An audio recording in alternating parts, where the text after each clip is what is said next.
My name is Savannah. I'm in my mid-30s, and for most of my adult life, I've worked in rooms where decisions are made quietly. Conference rooms with glass walls, spreadsheets projected on white screens, and people who believe confidence is measured by how loudly you speak. I've learned to move differently in those spaces. I listen. I document. I wait. People usually underestimate me, not because I hide, but because I don't perform. I'm not the one who interrupts. I don't posture. I don't escalate tension to feel seen. I've been called steady, low maintenance, even background. None of those labels ever bothered me. What bothered me was how often they were mistaken for permission. This story isn't about revenge. It's not about exposing someone for the sake of spectacle. And it's not about being the smartest person in the room. It's about what happens when quiet observation meets a moment that asks for integrity, when patience stops being passive and becomes a decision. You might recognize parts of this journey if you've ever been relied on but not respected, if you've ever been trusted with responsibility but excluded from recognition, if you've ever felt the weight of being the safe pair of hands, while others took risks with other people's futures. The emotional arc of this story is subtle. There are no explosive confrontations, no dramatic walkouts. Instead, there's a slow tightening of awareness, a series of small moments that didn't feel important at the time. And then, one ordinary workday, something landed on my desk that changed how I saw the entire structure I was standing in. At its center is a request, simple on the surface. My boss asked me to approve a $420,000 invoice. The vendor didn't exist. That sentence alone sounds like the beginning of a scandal. But this isn't a thriller. It's a documentary of choices, of silence used carefully, of power that never raised its voice. I'm sharing this not to paint myself as a hero and not to make anyone else a villain. I'm sharing it because honesty matters, especially when it's quiet, especially when the truth doesn't announce itself, but waits to be noticed. As you listen, I invite you to pay attention to the spaces between actions, to the pauses, to the moments where nothing seems to happen, because that's often where everything actually changes. Have you ever looked back at a moment you almost dismissed and realized later it was the turning point? To them, I was dependable. That was the word most often attached to my name in meetings I wasn't invited to. Dependable meant I answered emails quickly. It meant my reports were clean. It meant that when something went wrong, I could be trusted to fix it quietly without escalating it into a situation. Dependable was not a compliment so much as a placement. It told everyone exactly where I fit. I joined the company 6 years ago, when it was still small enough that everyone pretended hierarchy didn't matter. Back then, titles were fluid, and everyone did a bit of everything. I handled operations, compliance, and vendor onboarding, things that required patience more than visibility. As the company grew, roles hardened. Some people became voices. Others became infrastructure. I became infrastructure. In meetings, I sat slightly to the side, laptop open, notes precise. When I spoke, people nodded, not because they were impressed, but because what I said was usually correct and inconvenient. Over time, they learned to anticipate my concerns and route around them, not by arguing, by not asking. No one was cruel about it. That's important. There were no insults, no raised voices, just a subtle narrowing of where my judgment was welcome. I was looped in at the end, not the beginning, asked to sanity check, not to shape direction. My role was to make sure the machine didn't break, not to decide where it went. I told myself that was fine. I told myself influence didn't need to be visible to be real. That stability was a form of power. That being trusted with details mattered more than being heard in brainstorms. And for a long time, that story worked. I was good at my job. The company relied on me. My calendar was always full. But there was a cost to being perceived as invisible in the right way. When people don't see you as a threat, they stop being careful around you. They assume compliance is automatic. They forget that signatures mean consent, not just process. They start to believe that because you're calm, you're aligned. Because you don't object loudly, you won't object at all. I was the person they handed things to when they wanted speed without friction. Can you just take a look at this? Can you push this through? We need this approved today. Those phrases sound neutral, efficient, but over time I noticed a pattern. Urgency flowed downward, accountability flowed upward. If something succeeded, leadership owned it. If something failed, operations had missed something.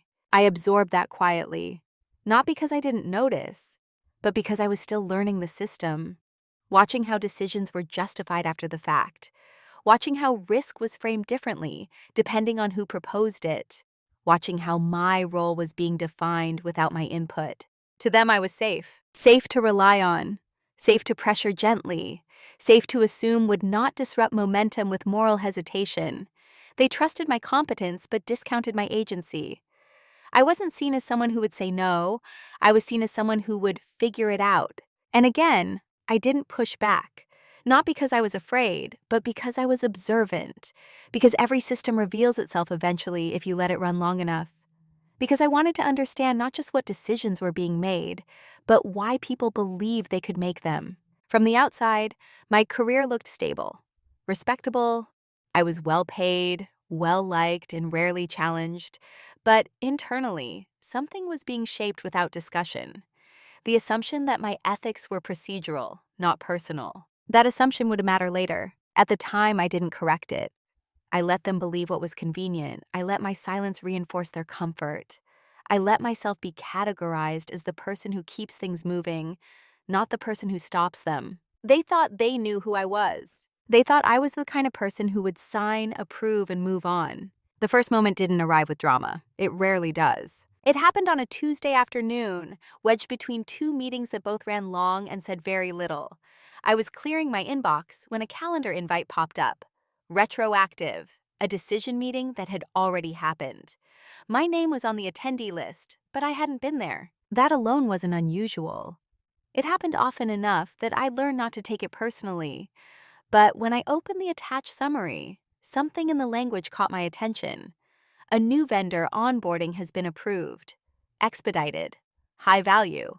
The kind of decision that usually passed through my desk before it happened, not after. I scrolled, looked for the risk assessment, the compliance notes, the usual markers that told me my work had been considered, even if my presence hadn't been required. They weren't there. Instead, there was a single line, ops to finalize and processes. It was small, almost polite, but it landed wrong. I pulled up the vendor file. Bare bones, no history, no internal commentary. Just a name, a proposed scope, and a projected spend that made my stomach tighten, not because it was outrageous, but because it was confident. The kind of confidence that assumes no one will ask questions. I drafted a response, neutral, curious. Hey, just want to confirm whether compliance review is needed before processing this. The reply came quickly, too quickly. It's already been discussed, should be fine. We just need to move fast on this one. No explanation. No acknowledgement that this was usually my call. Just an assumption that my role now began after the decision, not before it. I stared at the screen longer than necessary. Not angry, just aware.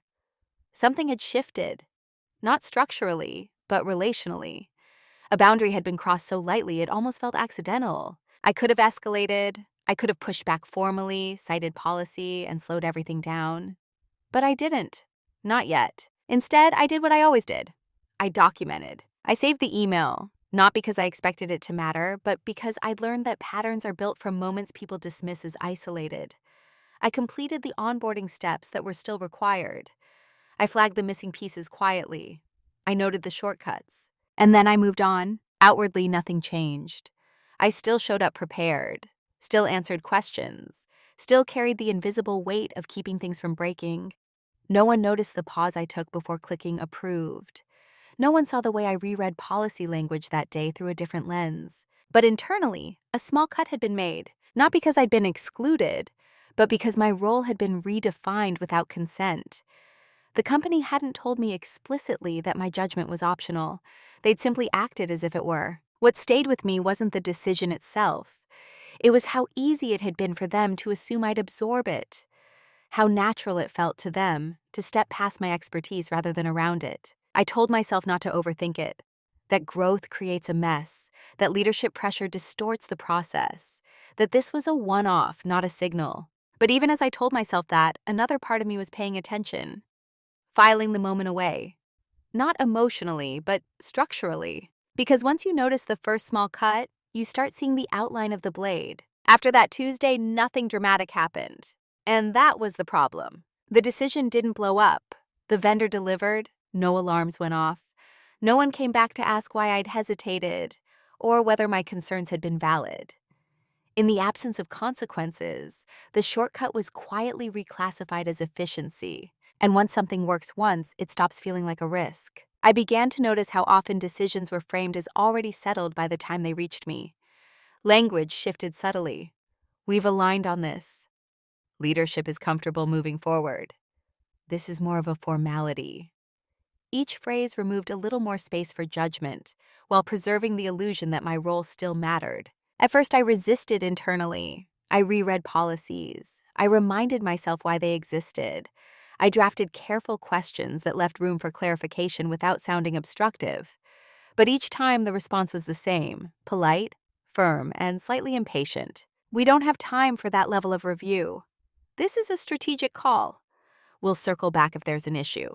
And because there wasn't an issue, at least not immediately, those responses felt justified. I started to rationalize the pattern, told myself the company was evolving faster than the process, that my caution was a legacy reflex in a growth phase environment, that trust sometimes meant letting go. That was the most dangerous story I told myself, because what I was actually doing was normalizing disrespect by rebranding it as adaptation. I was translating exclusion into efficiency, sidelining into streamlining. Each time I chose not to challenge, I reinforced the idea that my silence equaled consent. No one explicitly asked me to compromise my ethics. They didn't need to. They simply learned that I wouldn't slow them down. And I understood the incentive structure. Leaders are rewarded for momentum, not meticulousness. They are praised for decisiveness, not restraint. When nothing goes wrong, the person who raised concerns looks like the obstacle, not the safeguard. So I became quieter, more selective. I saved my objections for what I considered real risks. I let smaller deviations pass, trusting my ability to catch the big ones later. But systems don't usually fail at the point of collapse. They fail at the point of normalization, when exceptions become habits and habits become assumptions. I noticed how often my name was used as reassurance in conversations I wasn't part of. Ops will handle it. Savannah will make sure it's clean. My reputation was being leveraged in my absence. My credibility was being spent without my consent. There's a strange loneliness in being trusted abstractly but ignored concretely, in being valued for outcomes but excluded from input. It creates a quiet dissonance. You're essential, but not central. Relied on, but not respected. I didn't voice that dissonance, not because I didn't feel it, but because I didn't yet know what to do with it. I was still operating under the assumption that alignment would eventually be restored if I stayed consistent, reasonable, and professional. I believed that systems corrected themselves. What I didn't fully accept yet was that systems don't correct what they no longer perceive as friction. And I had become very good at absorbing pressure without making noise. By the time I realized that, the pattern was already set. My silence had been interpreted not as patience, but as permission, not as trust, but as acquiescence. And once people believe you will always say yes, they stop preparing for the possibility that you might say no. I didn't wake up one morning and realize I'd been assigned a role. It happened gradually, through repetition, until the role felt inevitable. I was the closer. The person who made things official after decisions were emotionally resolved elsewhere. I was brought in not to evaluate, but to execute. My presence signaled completion, not consideration. Once I saw it, I couldn't unsee it. Meetings followed a familiar rhythm. Ideas were proposed with energy, challenged performatively, then settled in back-channel conversations I wasn't part of. By the time the outcome reached me, it was framed as a consensus. My job was to translate that consensus into paperwork, approvals, and clean records. If I asked a question that slowed the process, it was treated as a misunderstanding. A reminder would come, gentle, almost apologetic, that leadership had already aligned, that my role was to support, not to reassess. Support. That word did a lot of work. Support meant facilitating outcomes, not shaping them. It meant catching errors quietly, not challenging assumptions publicly. It meant being reliable in ways that made others feel bold. I told myself this was just how organizations worked, that not everyone needed to be in every room, that influence could exist behind the scenes. But influence requires optionality, the ability to say no without penalty. And somewhere along the way, that option had been quietly removed. I wasn't asked whether I was comfortable being the final sign-off on decisions I hadn't evaluated. It was simply expected. My reliability had become a substitute for oversight, and I let it happen. Part of me took pride in being the person who could be trusted with complexity, with risk, with details others didn't want to touch. I liked being the calm one, the one who didn't flinch, the one who could be handed a mess and make it orderly. But there's a thin line between being trusted and being used, between being essential and being expendable. And I was standing right on it. I noticed how often my work was invisible unless something went wrong, how my success was measured by the absence of problems, not the presence of judgment, how my name appeared in audit trails but not in strategy decks. I also noticed something else. No one asked me what I thought anymore. Not really. They asked whether I could run with this, whether I could make it happen, and whether I could just get it done. The questions assumed agreement. The decisions were already made. The role I'd been assigned was comfortable for everyone else. It allowed speed without scrutiny. It provided a buffer between ambition and accountability. And because I was calm, because I didn't protest, because I delivered, it felt justified. I began to understand that this wasn't about me personally. It was structural. Organizations tend to push responsibility downward and authority upward unless someone resists. And resistance requires visibility, friction, and the willingness to be misunderstood. At that point, I wasn't ready for that. So I stayed in the role.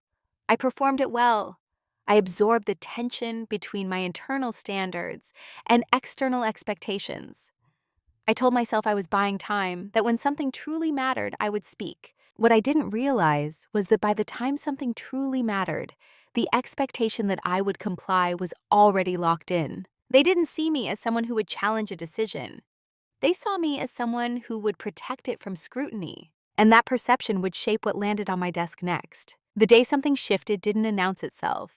There was no argument, no email marked urgent, no meeting felt heavier than the others. It was a Thursday late afternoon, the kind of hour where people rush decisions because they want mental closure before the weekend. I remember that because the light outside my office had started to soften, and the building had that hollow quiet it gets when most people have already logged off. A notification appeared in my queue. Approval request. High priority. Amount. $420,000. I didn't react immediately. Large numbers had become familiar. Growth phase companies burn money quickly, and I learned not to flinch at scale alone. I opened the invoice the same way I always did, methodically, without expectation. That's when the stillness set in. The vendor name meant nothing to me. That wasn't unusual either, but something about the formatting felt unfinished. The letterhead was clean, almost too clean. No where, no history, no trace of the slow accumulation that most real vendors carry in their paperwork. I opened the vendor profile. Empty. No prior payments, no onboarding trail, no internal notes. Just a digital shell waiting to be filled by my approval. I checked the requester, my boss. The note was brief, casual. Can you approve this today? We need to release funds before EOD. No justification, no urgency was explained. Just an assumption layered over authority. I felt the old reflex rise, the one that says don't be difficult, the one trained by years of being reliable. But something about the number, the timing, the emptiness of the record made me pause. I didn't feel fear, I felt clarity. I opened the company registry. Not because I suspected fraud, but because it was the next logical step. A habit. A muscle memory built from years of quiet diligence. The result came back quickly. The company registry showed the entity was created 3 days earlier. 3 days. Not a rebrand, not a subsidiary. A brand new entity with no footprint, no operating history, and no reasonable explanation for a 6-figure invoice that required same-day approval. I sat back in my chair, hands still, breath steady. This was the moment. Not because it was shocking, but because it was undeniable. This wasn't a gray area. This wasn't a process shortcut. This was a test. And whether it was intentional or careless didn't matter. What mattered was what my signature would mean. For the first time, the role I'd been playing collided directly with my moral code. If I approved this, I wouldn't just be facilitating, I would be endorsing. I would be converting someone else's confidence into my accountability. And I knew, without drama, without panic, that I would own the consequences long after the urgency faded. I didn't message anyone. I didn't escalate. I didn't confront. I closed the invoice. And in that quiet click, something fundamental changed, not in the company, but in me. Silence stopped being automatic. Compliance stopped being assumed. I understood with unsettling calm that whatever came next would not be reversible. I stayed late that night, not working, thinking, letting the implications settle, letting go of the version of myself that believed patience alone could correct the imbalance. The shift wasn't loud, but it was permanent. The next morning, I didn't approve the invoice. I also didn't decline it. I left it exactly where it was, unmoved, unacknowledged. A neutral act on the surface. But for me, it was the first time silence wasn't reflexive. It was deliberate. I went through my day as usual, meetings, status updates, small talk in hallways. No one mentioned the invoice, no follow-up ping, no urgency escalated. That absence told me more than any message could have.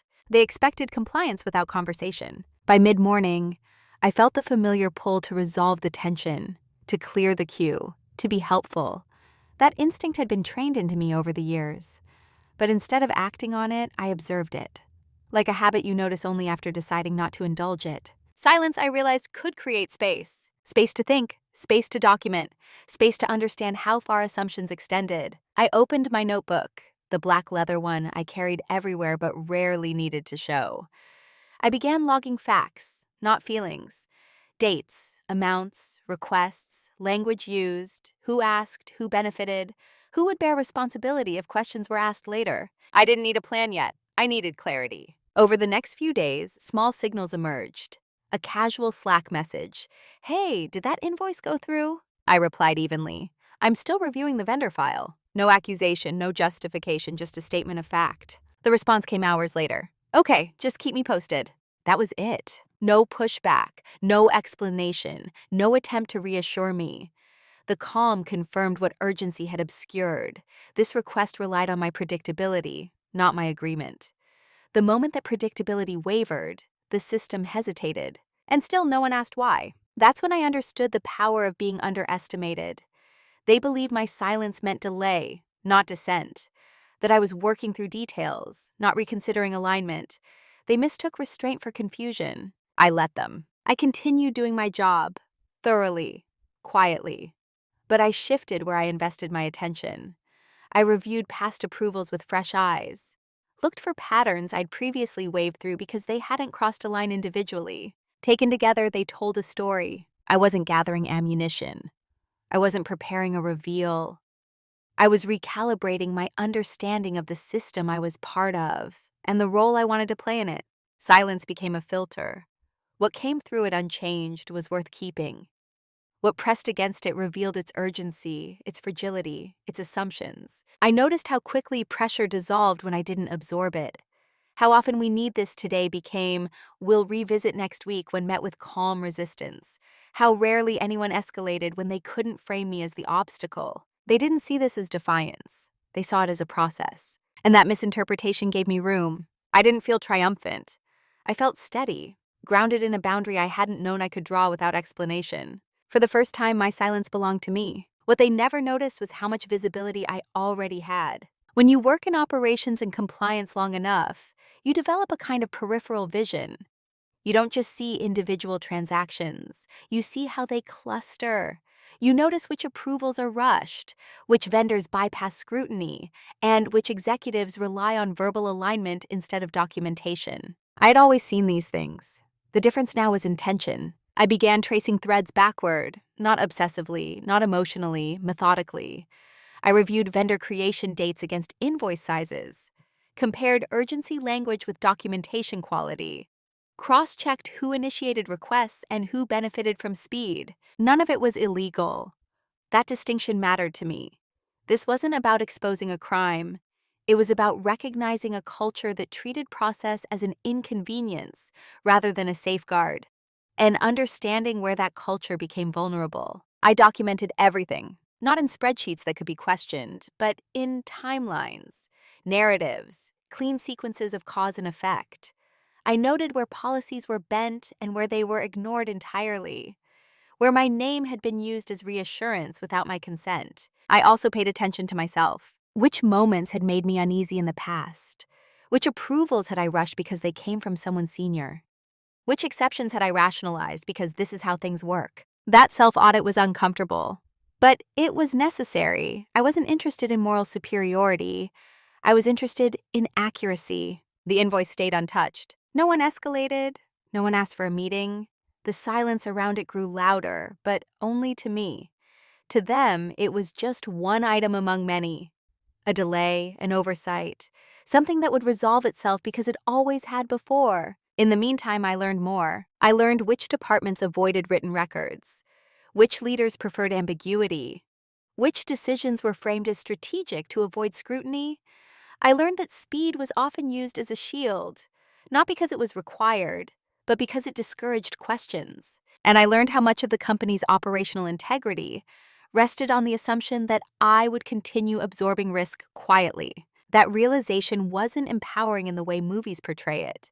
It was sobering, because it meant that my absence, my refusal to play the role as assigned, would have consequences far beyond one invoice. I didn't rush toward that conclusion. I sat with it, tested it, observed how small changes in my behavior altered the system's responses. When I asked for written confirmation, things slowed.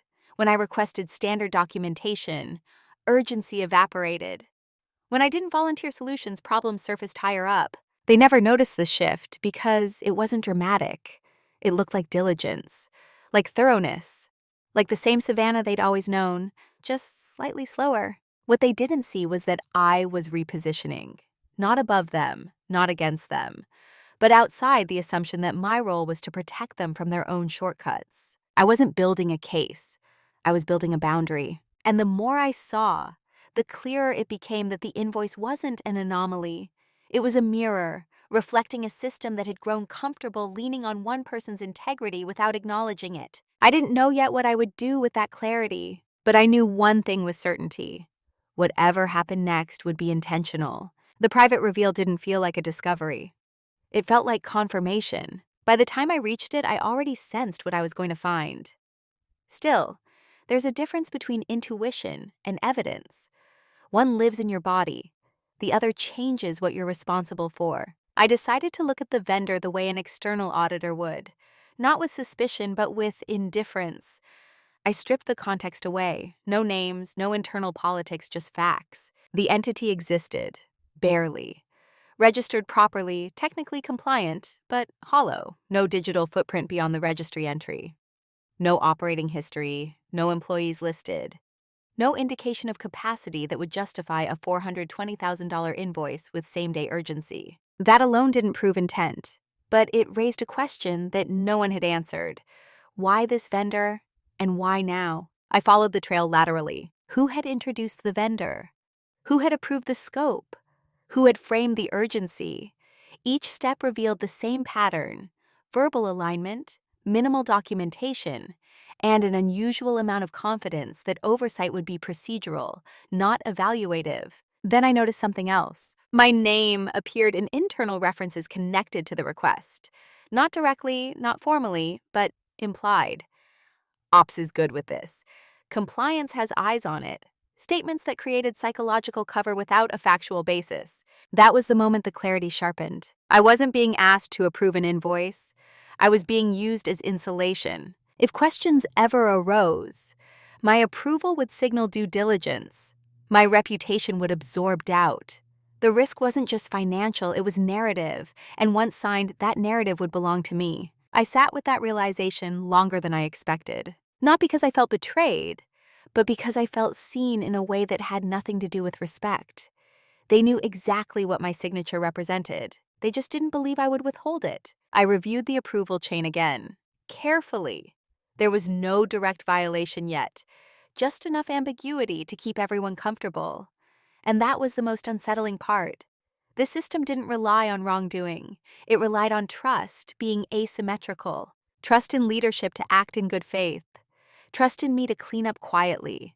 Trust that no one would ask questions if things moved fast enough. The leverage wasn't explosive, it was structural. I could approve and remain invisible. I could refuse and become a problem. Or I could pause long enough for the system to reveal how it handled friction. That was the reveal. Not that something was wrong, but that everything depended on my continuing to be predictable. My power wasn't in exposure, it was in withdrawal. I closed my notebook and didn't feel triumphant. I felt responsibility. Because once you see clearly, you don't get to pretend you don't. Clarity doesn't rush you, it waits. After I saw the full picture, after the invoice, the registry date, the pattern of assumptions, I didn't act immediately. Not because I was uncertain, but because I finally understood the gravity of when you act inside a system that has already decided who you are. When people expect your compliance, timing becomes leverage. For several days, I let the invoice sit exactly where it was. Not hidden, not flagged, simply untouched. It existed in the system like a held breath.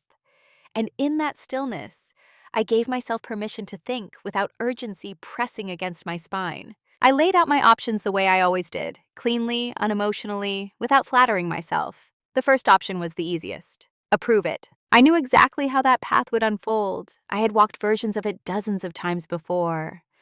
The approval would trigger payment. The urgency would dissolve. My boss would move on to the next fire. And I would remain what I had always been. Reliable, invisible, intact on the surface. If questions ever arose, they wouldn't arise now. They would arise later. When memories blurred, when documentation mattered more than intent, when the people who pushed for speed could say truthfully, "Ops approved it." My name would be enough to close the loop. Approving wouldn't feel like a dramatic compromise. That's what made it dangerous. It would feel like professionalism, like continuity, like protecting the company from disruption. And I knew something else too. If nothing ever went wrong, no one would ever question the decision. The system rewarded outcomes, not integrity. If luck held, my discomfort would disappear into history. The second option was the opposite: decline it. Not delay, no question, decline. That would force attention. It would introduce friction where none was expected. It would trigger explanations, justifications, maybe even defensiveness. The decision would suddenly become about me instead of about the process. Even if I were right, even if every fact supported caution, the narrative would shift. I would be framed as difficult, overcautious, not aligned with the pace of the business. My refusal would be interpreted emotionally, not structurally. And I understood something most people don't until they experience it. Systems punish visible resistance more harshly than quiet noncompliance. A loud no invites power struggles. A calm pause forces reevaluation. Declining outright would give them a clear opponent. I didn't want to be an opponent. The third option lived in the narrow space between action and refusal. I could stop carrying the decision forward, not by dramatizing it, not by escalating, but by requiring that the same standards applied to me apply to everyone else. I could ask for documentation not as a challenge, but as a condition. I could slow the process without naming it an obstruction. I could let the system confront its own shortcuts. This option felt the most dangerous, not externally but internally, because it required me to let go of the identity I'd been rewarded for. The fixer, the smoother, the one who made things easy for people above me. It required me to tolerate discomfort without resolving it for others. It also required me to accept that the outcome might not be favorable to me. There was no guarantee this would end in vindication. No assurance that leadership would appreciate the boundary. No promise that my career would benefit from integrity over convenience. What there was alignment. Alignment with the one rule I had never broken, even when no one was watching. If my name went on something, I owned it. That rule had cost me opportunities before. It had kept me out of inner circles. It had labeled me cautious in a culture that prized boldness. But it had also allowed me to sleep at night without rehearsing explanations. I opened my notebook again. I didn't write plans. I wrote consequences. If I approved, what would I be teaching the system about my role? If I declined, what would I be inviting them to project onto me? If I paused, what would be revealed about how much urgency actually mattered? I realized then that this wasn't about a single invoice. The invoice was simply the first time the system had leaned too hard on my predictability. What I was deciding was whether I would continue to be a structural shock absorber or whether I would become a fixed boundary. Boundaries aren't loud, but they're expensive. They cost you the illusion of safety that comes from being agreeable. They cost you the comfort of being liked without being known. And sometimes they cost you relationships that only existed because you made things easy. I drafted an email. It was careful, polite, explanatory. I read it once and deleted it. I drafted another, shorter this time. Still too apologetic, still performing reassurance, still trying to manage how the message would be received rather than whether it was true. Deleted. I sat back and noticed something unsettling. I was more concerned about tone than about substance, about not sounding difficult, about not triggering defensiveness, about maintaining emotional equilibrium for people who hadn't considered mine. That realization settled something in me. I wasn't angry, I wasn't hurt, I was finished cushioning. The final message was almost stark in its simplicity. I'm not comfortable approving this without standard vendor history and documented scope alignment. Let me know when those are available. No explanation beyond the process. No reference to urgency, no hint of accusation. I read it 3 times. It was accurate, it was restrained, and it was irreversible. Because once sent, I couldn't return to the version of myself who signed first and asked questions later. I couldn't pretend the system was fair. I couldn't unknow what I knew. I sent it. The wait afterward was quiet, but not empty. I noticed how alert my body felt, not anxious, aware, as if something long dormant had been activated. I went through the rest of my day without distraction, without checking my inbox obsessively. When the response came, it was brief. Understood, we'll regroup. No follow-up questions. No attempt to persuade, no justification. That brevity told me everything. If the urgency had been real, they would have pushed. If the rationale had been solid, they would have explained. Instead, the system withdrew, not because it agreed, but because it wasn't ready to justify itself. That was the moment I understood the depth of what had changed. I hadn't exposed anyone. I hadn't accused anyone. I hadn't raised my voice. I had simply stopped making it easy to bypass me. And in doing so, I had shifted the balance of power, not upward, not downward, but inward, back to where it belonged. The decision was made, not loudly, not dramatically, but permanently. Nothing happened right away. That, more than anything, confirmed I'd chosen correctly. The invoice disappeared from my queue without comment. No follow-up request, no revised documentation, no explanation for the sudden loss of urgency that had supposedly justified end-of-day pressure. It simply stopped existing. I didn't ask where it went. I understood that whatever conversation replaced it was happening somewhere I wasn't invited to. And that was fine. The point wasn't to be included. The point was that my absence had changed the shape of the discussion. I continued working as I always had. Same tone, same pace, same reliability. Anyone observing me casually would have seen no shift at all. That was intentional. I wasn't signaling resistance. I was signaling consistency. But underneath that consistency, I began to formalize what had previously been informal. Where I once accepted verbal confirmations, I now request written ones. Where I once filled in gaps quietly, I now noted them explicitly. Where I once resolved ambiguity on behalf of leadership, I returned it, politely, neutrally, intact. Each action was defensible on its own. None of them violated norms. Together, they created a different operational reality. I wasn't escalating, I wasn't obstructing, I was simply doing the job as it was defined, without absorbing the emotional labor that had previously smoothed everything over. I noticed how often decisions stalled without my quiet intervention.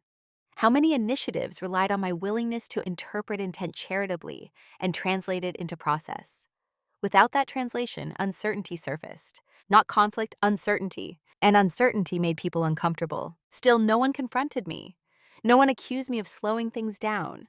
Because nothing I was doing could be framed as unreasonable. I wasn't saying no. I was saying not yet.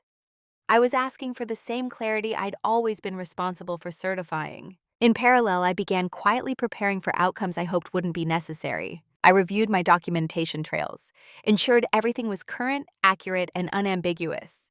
Not as a defense, but as a reflection of how seriously I took my role. I updated internal guidance where it had grown vague. I clarified approval thresholds that had previously relied on interpretation. I also did something I hadn't done in years. I stopped volunteering. I answered what was asked. I delivered what was scoped. I didn't anticipate needs that hadn't been articulated. I didn't solve problems before they surfaced. That restraint wasn't passive, it was disciplined. And it changed things. Requests became clearer, deadlines became negotiable, assumptions became visible. Without my constant cushioning, the system had to feel its own edges. The silence around the invoice remained absolute.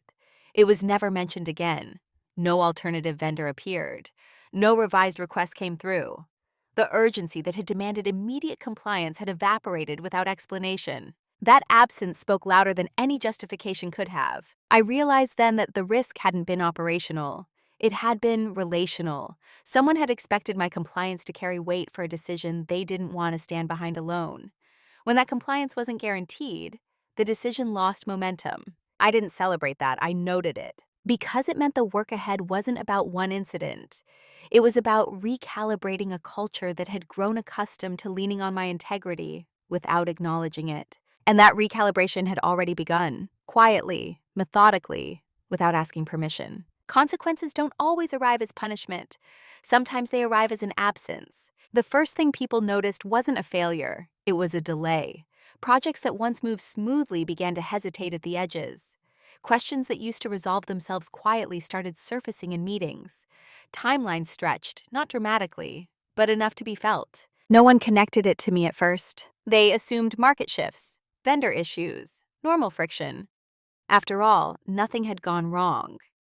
There was no incident to point to, no crisis to blame, just a subtle loss of momentum that couldn't be easily explained. I watched this without satisfaction, because what was unfolding wasn't collapse, it was exposure. The company was feeling the cost of assumptions it had never priced in, the cost of relying on one person to absorb uncertainty and translate it into certainty without acknowledgement. People began asking more questions upstream. Do we have this documented? Who signed off on that? Is this actually approved or just assumed? Those questions had always existed. I'd simply answered them before they were asked. Now I didn't. Not out of spite, out of alignment. When asked directly, I responded precisely. I referenced records. I clarified what had been approved and what hadn't. I didn't infer intent. I didn't smooth over gaps. If something wasn't documented, I said so, calmly, factually. The effect was subtle but cumulative. Leadership began feeling exposed, not because anyone was accusing them, but because the narrative protection they were used to wasn't automatically available. Decisions required ownership. Approvals required names. I noticed how often my boss hesitated before answering questions that once would have been deflected with confidence.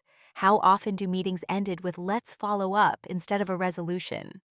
How often was it replaced with reconsideration? And still, no one confronted me. That silence was telling. If my behavior had been unreasonable, it would have been challenged. If I had violated expectations, it would have been addressed. But everything I was doing was defensible, policy-aligned, measured. The discomfort came from what I was no longer providing, not from anything I was actively doing. I also noticed something quieter. People who had once overlooked me began copying me on emails again, asking for input earlier. Not out of respect necessarily, but out of caution. They had begun to sense that decisions felt heavier without my implicit endorsement. I didn't correct them. I didn't reclaim space aggressively or assert authority. I simply showed up where invited and spoke with the same calm precision I always had. The difference was that my words now carried weight because they weren't guaranteed. The system was adjusting, slowly, uneasily, but adjusting. And in that adjustment, something irreversible was happening. My role was no longer invisible. Not because I demanded recognition, but because the cost of ignoring me had become apparent. Consequences had begun, not as punishment, but as awareness. By the time the concern became visible, it was already too late to fix quietly. The shift didn't announce itself as panic. It arrived as confusion, soft, disoriented, and poorly masked by optimism. Leadership meetings ran longer. Follow-up emails multiplied. Questions circled the same points without landing anywhere solid. Something was wrong, but no one could quite name it. I saw it in the way people spoke more carefully around me, in the way requests were phrased with new politeness, as if tone might substitute for structure. In the way my boss began checking details he had once waved through with confidence. The system was trying to correct, but it was doing so without understanding what had changed. At one point, a revised proposal surfaced. Different vendor, smaller amount, more documentation. It was presented as if it were unrelated to what had happened before, as if continuity could be restored by pretending the pause had been strategic all along. I reviewed it calmly. It was better, but it still carried the same flaw. Decisions made elsewhere, clarity requested at the end. My role was still framed as validation, not evaluation. I sent it back with notes, neutral, specific, unemotional. The delay that followed was longer this time. I could sense the internal scrambling, the quiet recalibration of roles. People are trying to reconstruct momentum without relying on the invisible scaffolding I had once provided. But that scaffolding no longer existed. Once removed, it couldn't be recreated without acknowledgement. That was the part they hadn't anticipated. You can't retroactively build trust where consent was assumed. You can't patch over a boundary once it's been drawn without addressing why it was crossed in the first place. The conversations grew more strained, not openly confrontational, just less fluid. Decisions that used to glide now bumped into questions no one wanted to answer on record. I watched my boss wrestle with something unspoken. He tried briefly to return to old rhythms. A casual check-in, a friendly, just wanted to see where things are at. No mention of the invoice, no acknowledgement of the shift, just an attempt to restore equilibrium without renegotiation. It didn't work because the equilibrium based on assumption collapses once the assumption is removed. I responded professionally, updated him on current tasks, clarified priorities. I didn't offer reassurance. I didn't volunteer to take care of it. And I saw it then, flickering behind his composure. Regret. Not the dramatic kind, the practical kind. The realization that something reliable had changed, and that it couldn't be changed back by goodwill alone. The company wasn't in danger. Nothing was on fire. But the old shortcuts no longer functioned. And without them, leadership had to carry more weight themselves. By the time anyone considered addressing the root issue, how my role had been treated, it was already too late to frame it as a misunderstanding. Because misunderstandings can be corrected quietly. Boundaries cannot. The conversation happened on a Monday morning. No calendar description beyond quick sync. No preamble. No tension in the invite itself. If you didn't know the context, it could have been any routine check-in. That, too, was telling. My boss arrived on time, coffee in hand, expression neutral. He didn't sit behind his desk. He chose the chair across from me instead. A small gesture meant to signal informality, balance. We exchanged pleasantries, weather, travel, the usual easing into professional proximity. Then he paused. I wanted to talk about how approvals have been feeling lately, he said. Not accusatory.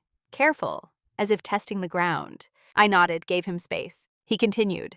Things seem slower, more process-heavy. I just want to make sure we're aligned. Aligned. The word hung there, waiting for me to carry it the rest of the way. I didn't.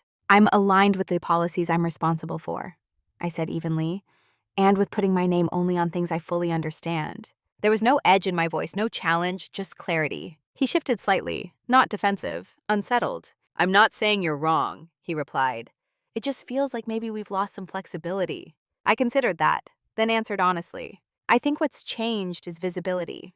Some decisions were made to move because gaps were filled quietly.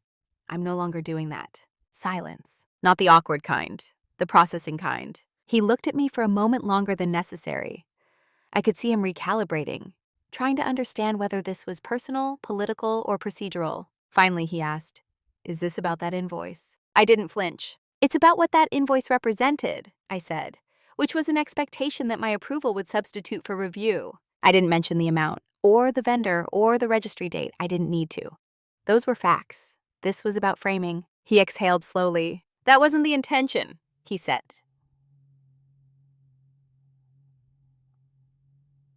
I believe you, I replied.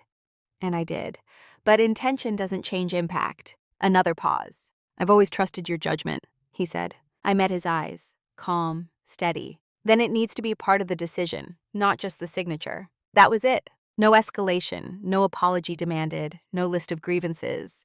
Just a boundary stated clearly, without heat. He nodded once, slowly. I hear you, he said. And in that moment, I knew something important. whether or not anything changed immediately.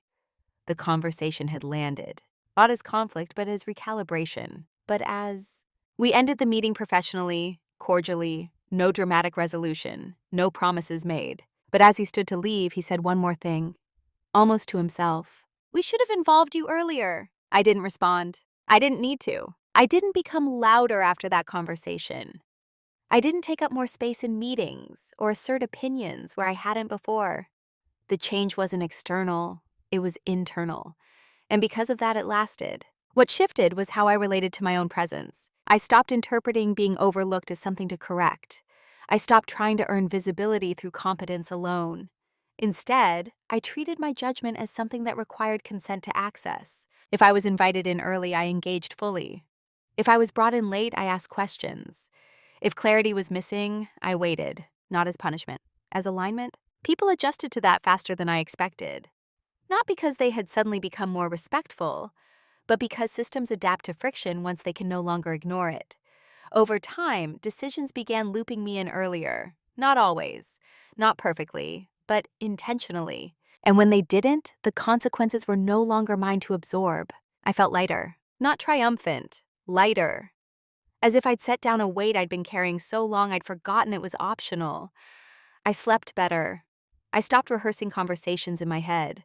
I stopped feeling responsible for outcomes I hadn't shaped. My work became cleaner, more precise, less emotionally taxed. The company didn't become ethical overnight. That was never the goal. Organizations are made of people, and people are inconsistent. But the dynamic shifted. My role was no longer assumed. It was negotiated. That mattered. I also changed how I saw power. Power isn't volume. It isn't authority. It isn't even leverage in the dramatic sense. Power is the ability to choose when and how you participate, without explaining yourself into exhaustion. For years, I thought restraint meant endurance, that staying calm meant staying silent, that professionalism required absorption. I know now that restraint is most effective when it's paired with choice. I still document, still observe, still listen more than I speak. Those traits didn't disappear. They sharpened, because now they serve me, not just the system. I didn't burn bridges. I didn't expose anyone. I didn't leave in protest. I stayed, but I stayed differently, and that difference is everything. There's a temptation, when a story like this ends without fireworks, to wonder if anything really happened at all. No one was fired, no scandal broke, no dramatic confession unfolded. But the absence of spectacle doesn't mean the absence of consequence. What changed wasn't the company, it was the contract I had silently signed with myself. For years, I believed professionalism meant making things easier for everyone else, even when it made things harder for me. I believed that integrity was something you carried quietly and hoped would be noticed eventually. What I learned is simpler and harder. Integrity isn't quiet endurance. It's conscious participation. When you continue to say yes to roles you didn't choose, you teach people who you are allowed to be to them. And once that lesson is learned, it doesn't unlearn itself without discomfort. I didn't win by exposing anyone. I didn't lose by refusing to comply. I simply stopped trading my judgment for belonging. The invoice never came back. The vendor was never mentioned again. The urgency dissolved the moment it required accountability. That alone tells you everything you need to know. Quiet dominance isn't about control. It's about restraint paired with clarity. It's about knowing when silence protects you and when it erases you. It's about understanding that being reliable is not the same as being responsible for other people's decisions. If you're in a role where you're trusted but not consulted, relied on but not respected, I want to be clear about one thing. Your value doesn't come from how much you absorb. It comes from what you refuse to carry. You don't have to confront. You don't have to expose. You don't have to leave. Sometimes all you have to do is stop making it easy for others to misuse your integrity and let the system feel the weight of its own choices. If you've ever been in a moment where staying quiet felt safer, but speaking or pausing felt truer, what did you choose? And what did it change for you?